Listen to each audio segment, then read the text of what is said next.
अस्सलाम वालेकुम जी, मैं हमारे लिए आप देख रहे हैं मेरा चैनल। धर्मेंद्र को ज़िंदा रखना बहुत ज़रूरी है। फैमिली का सारा फोकस इस वक्त जायदाद पे है।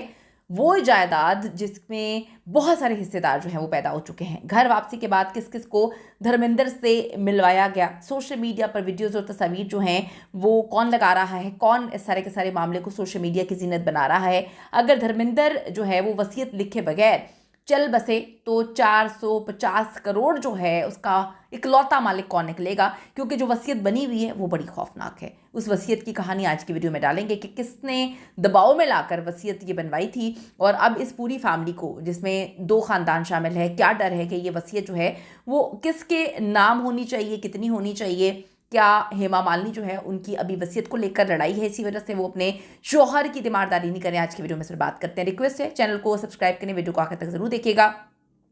ज़्यादा पैसा होना भी इंसान के लिए बहुत ख़तरनाक होता है। ये मामलात हमें तब सामने हमारे आते हैं और हम परेशान हो जाते हैं जब हम लोगों को पता चलता है कि अगर बहुत ज़्यादा पैसा है तब आपस में जो है वो बाप से ज़्यादा लड़ाई पैसे की होती है, जायदाद की होती है कि हमारे पास पैसा आ जाए बस। जितने मर्जी आप अमीर क्यों ना हो, फिर भी आपको दूसरे यानी कि अपने बाप के पैसे और दूसरों के जो आपके बहन भाई हैं या कोई रिश्तेदार है उनके हिस्से को मारने की पड़ी रहती है।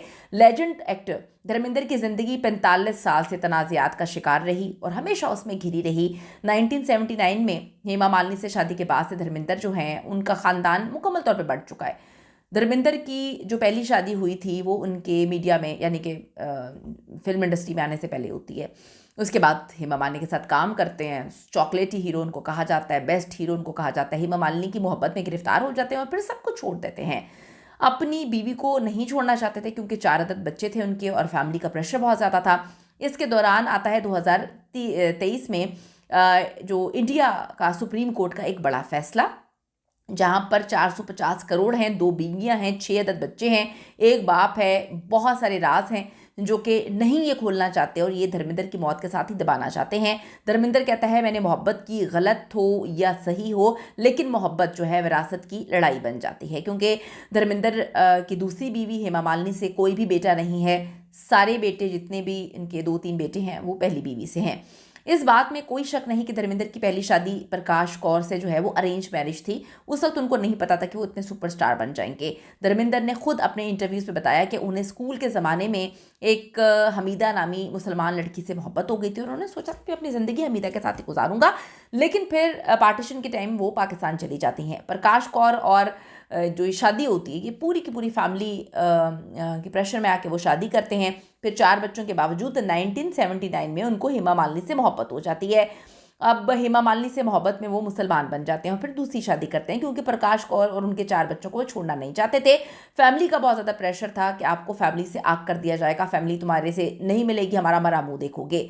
अब हेमा और धर्मेंद्र की 2 बेटियाँ हैं, बेटा कोई नहीं है, लेकिन ये बात सब बहुत अच्छे से जानते हैं कि धर्मेंद्र जो है वो ज़्यादातर वक्त अपनी पहली बीवी प्रकाश कौर के साथ ही गुजारते हैं। इसकी वजह क्या है, क्योंकि जब भी वो अब एक एज है वो बीमार होते हैं तो उनका ख्याल हेमा मालिनी नहीं रखती, हेमा मालिनी उनके पास नहीं होती। हेमा मालिनी को सिर्फ यही पड़ी रहती है, जो उनकी फैमिली फ्रेंड्स हैं उनकी जानिब से कहा गया कि वो अपनी बेटी, जो उनकी एक बेटी है ईशा, उनकी भी तलाक हो गई है, बेस्ट फ्रेंड से शादी हुई थी उनकी भी तलाक हो गई है, वो भी अपने बच्चों के साथ जो है अब माँ के साथ रहती है या अलग रहती है। तो हेमा मालिनी को अक्सर पार्टीज़ में जो है फंक्शंस में देखा जाता है, वो धर्मेंद्र की उस तरह से केयर नहीं करती जिस तरह से जो है उनकी पहली बीवी, जो कि एक टोटली फैमिली वाली खातून है, वो करती हैं। हेमा मालिनी के प्रकाश कौर और सन्नी देओल से ताल्लुकात किसी से ढके छुपे नहीं हैं। सन्नी देओल उनको आज भी पसंद नहीं करते हैं। धर्मेंद्र हॉस्पिटल से वापस भी अपनी पहली बीवी के घर ही गए हैं और हेमा मालिनी अलग ही रह रही हैं, वो उनको देखने घर नहीं जाते। इन हालात में सुप्रीम कोर्ट का 2023 का बड़ा फैसला बहुत ही अहमियत का हामिल है। हिंदू लॉ में दूसरी शादी गलत थी, लेकिन सुप्रीम कोर्ट का फैसला कहता है कि गलत शादी से पैदा होने वाले बच्चों को भी हिस्सा मिलेगा ही मिलेगा। ईशा और आहाना, इनको भी उनके बाप की जायदाद से हिस्सा मिलेगा। अगर वसीयत ना हो तो जो हिंदू एक्ट है वो सबको उसका बराबर का हिस्सा मिलता है। पहली बीवी प्रकाश कौर, सनी, बॉबी, ईशा, आहाना, सबको जो है वो बराबर का हिस्सा मिलना है। लेकिन धर्मेंद्र की वसीयत बड़ी ख़तरनाक है। अगर वो नहीं लिखते तो सब कुछ बदल देगा, क्योंकि 450 करोड़ का मामला है। और सनी देओल तो पहले ही नापसंद करते हैं। सनी देओल के पास अपना जो है खुद का भी कारोबार है, लेकिन वो हेमा मालिनी से आज तक एक्सेप्ट नहीं कर पाए अपने बाप की दूसरी शादी। फिर वो हिंदू से मुसलमान हुए सिर्फ इस शादी के लिए। तो अगर सनी देओल के पास वो रह रही हैं तो ये भी लोगों को डर है, जो कि हेमा मालिनी के साइड के रिश्तेदार है, और हेमा मालिनी के कहीं जो है वो धर्मेंद्र की जायदाद गलती से, धोखे से जो है वसीयत अपने नाम ना करवा ले। 450 करोड़ है, 2 बीवियां हैं, 6 अदद बच्चे हैं। दोनों बीवियों के ताल्लुकात सबके सामने हैं, बिल्कुल एक दूसरे को पसंद नहीं करते। पहली बीवी बेचारी तो वैसी घरेलू है, उसका क्या लेना देना, लेकिन वो उसको एक्सेप्ट नहीं कर पाई कि मेरे शौहर ने इस तरह से शादी की। लेजेंडरी अदाकार धर्मेंद्र की मजमूई दौलत और असासों की जो मालियत है 450 करोड़ भारतीय रुपए हैं, जिसमें उनका 100 एकड़ का फार्म हाउस और लग्जरी गाड़ियां शामिल हैं।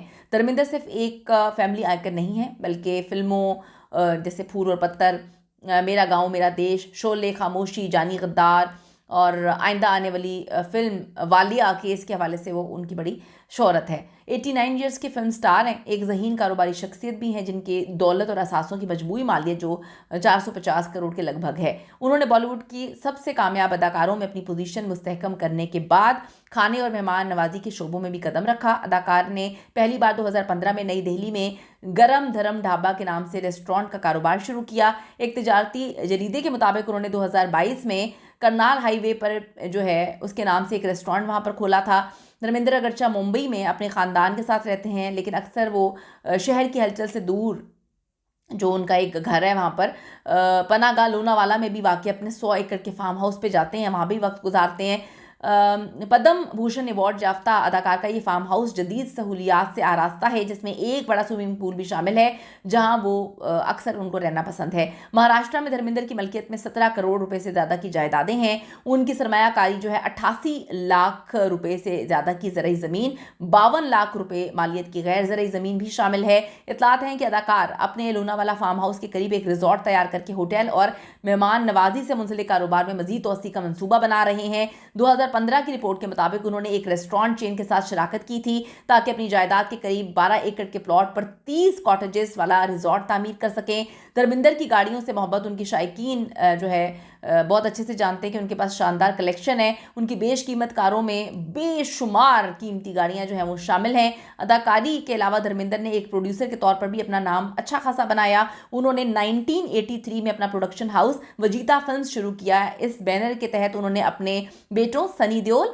और बॉबी देओल को बिलतरतीब कामयाब डेब्यू फिल्म 1983 की बेताब और 1995 की बरसात के साथ जो है बॉलीवुड में मुतारिफ करवाया। सनी देओल तो चल गए, लेकिन बॉबी देओल एक फ्लॉप अदाकार के तौर पर सामने आए।